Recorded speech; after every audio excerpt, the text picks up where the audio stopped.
Hey there, welcome to LSAT Demon Daily. I'm Nathan Fox. That's Ben Olson. We're the founders of LSATdemon.com and our weekly podcast, Thinking LSAT. We have an email here from Reapplying Reagan. The subject is time to go, reapply, or retake and reapply. Lots of reads there. Okay.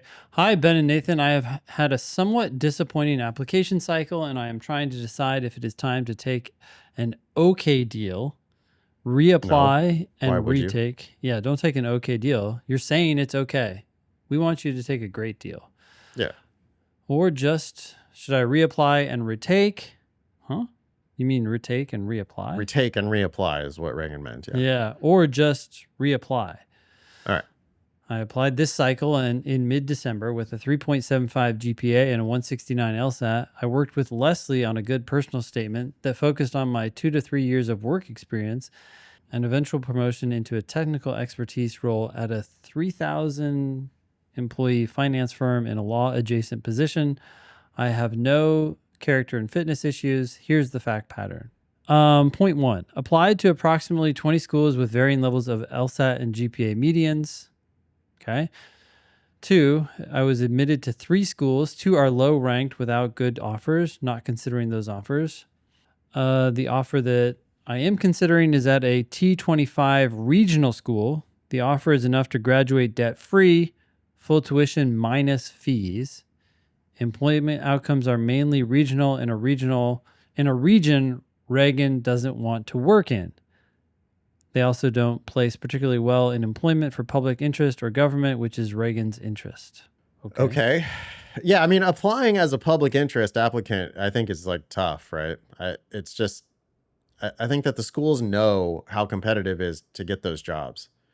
And so that could be part of your problem. I would love to see what you said in your personal statement, because if it was really heavily public interest focused, like you knew what you wanted to do and you weren't going to be talked out of it, Yeah. I could see some schools looking at that and going like, oh, what's the upside here? Reagan's really not going to go kill it in big law.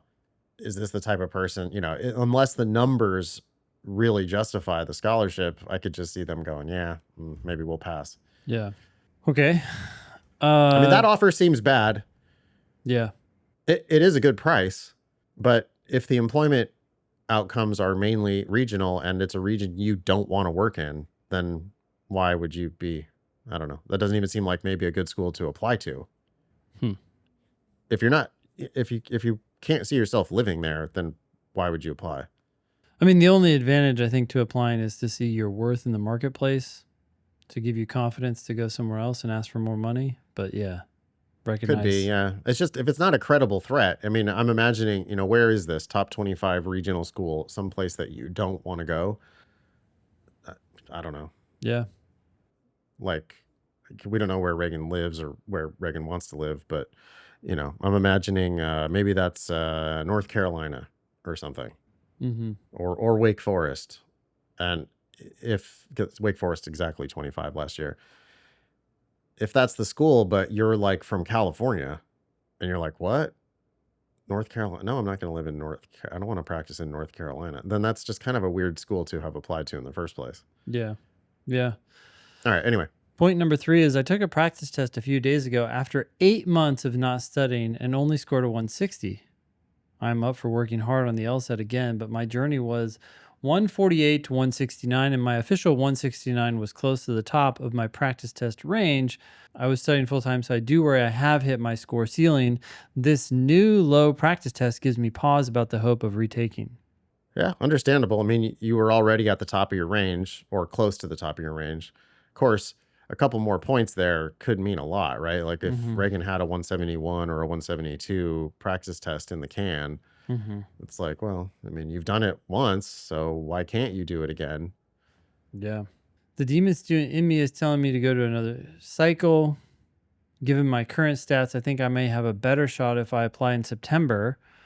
I'm not sure if I can improve my LSAT score in time, but I know you guys say that the LSAT is not a sport, so what you already know should come back quickly. That being said, my goal is not big law. I would not be taking on any debt to go to law school, and maybe I'm needlessly blinded by the U.S. news rankings and the regionality of schools. Question: should I go to law school, reapply, or retake and reapply? I mean, I would only retake if you got your practice test scores back up to 169 or higher. Mm-hmm. But if you get to a point where half your practice test scores are above 169, then I would think you're insane to not retake. So the real question is, should I Try. practice to retake? Yeah. Yeah. Yeah. I think at the very least you should reapply. I mean, if you're going to go to a regional school, I think you want to go to a regional school in a region that you want to live in. Yeah, I'm gonna question that actually a little bit. Like, okay, so Okay. this is a full ride to a top 25 school. I feel Maybe like, we're too hastily labeling it as regional. yeah, there's that. And even if most students end up practicing in that region, I think there are things you can do in law school to put yourself out there. So you make you like, you hit the pavement like you just said in the last episode, and get out there and get to know people in California or wherever you want to practice. You say, hey, look, I'm at this school here. I'm doing very well, because you're probably going to be doing very well since you are getting a full ride. And you just make your contacts and then go find a summer job where you want to end up practicing. It, for the price, it might be worth it. I mean, you can always reapply and see if you can get better offers in other places. But I like the fact that it's free, almost free, I should say, and in the top 25. Yeah, I mean, it doesn't sound like that's true. I just kept saying regional, but if it's T25, it's T25. And most of those schools don't consider themselves to be regional at all, by the way. Those schools consider themselves to be national law schools. Yeah. Right. I mean, Hastings, which is down at 88 in the country now or whatever, they never stop talking about how they're a national law school. So I guess I think I was colored a little too much by regional. Mm-hmm. That said, there are lots of law schools. There's law schools everywhere. Mm-hmm. They all give scholarships.